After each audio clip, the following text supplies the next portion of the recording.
hahanapin kanya sa lahat ng oras at lagi kanyang iisipin. Hello mga guys! Kumusta kayo? Panibagong araw, panibagong video na naman tayo. And sa araw na ito ay isa na namang video ang aking ituturo sa inyo na simpleng gabay o simpleng pamamaraan na makakatulong sa atin. At bago ang lahat, gusto ko lang mag-disclaimer sa mga taong hindi naniniwala at hindi gusto ang mga kagaya nitong video. Please skip this video and maghanap kayo ng videos na gustong-gusto nyo dahil ang video na ito ay para lamang ito sa mga taong naniniwala and gusto mag-try. Sa lahat po ng mga nagko-comment dito sa aking video dito sa loob ng aking channel, mag-iingat sa lahat ng mga nagre-reply sa inyo na dinadala kayo sa kanilang WhatsApp, in-imo app upang makaiwas po tayo sa scam. Ngayon po, ituturo ko sa inyo paano kayo lagi niyang hanap-hanapin at isipin. So dito is pwede itong gawin sa parehasang kasarian, babae ito babae, and lalaki ito lalaki. And syempre naman sa ating babae at lalaki na mag-partner. And pwede mo itong gawin kahit na kayo ay magkalayo at magkalapit sa isa't isa. So dito, ang kailangan natin dito ihanda is kailangan mo dito maghanda ng kandila. So mas maganda kung meron kayong pula or pink na kandila. Pero kung wala kayong pula or pink, pwedeng puti na lamang. And ayun, kailangan din natin dito ng karayom.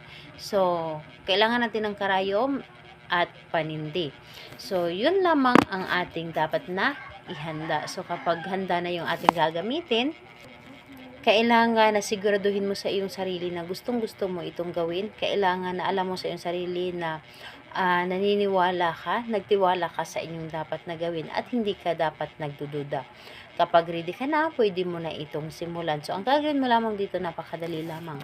Dito sa kandila, galing po dito sa itaas, isulat nyo po ang totoong pangalan at apelyido ng inyong target. So, pangalan niya at apelyido, isulat nyo po dito.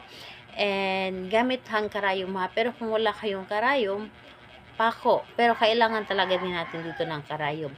So, pangalan niya, apelyido ng isang bisis lamang galing dito, papunta dito sa baba.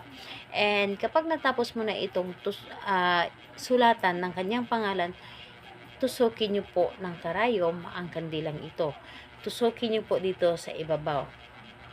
So, dito sa itaas po, tusukin ninyo ng karayom.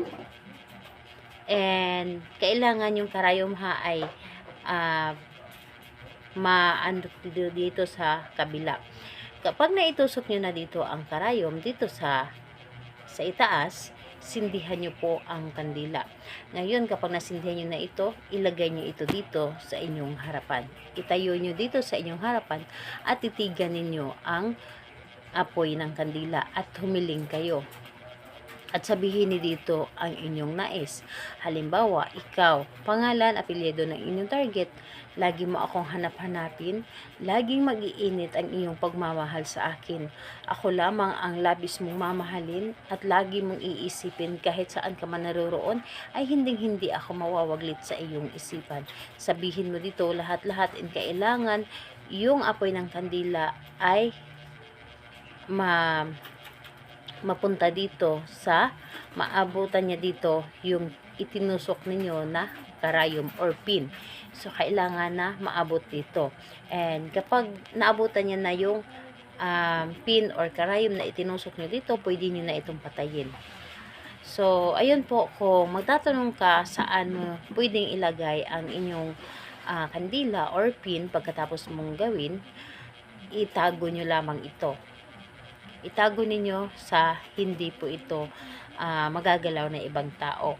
And ayun po, kailan siya pwedeng gawin? Mas maganda ito gawin sa araw ng Tuesday and Friday or di kaya may sinag ang buwan.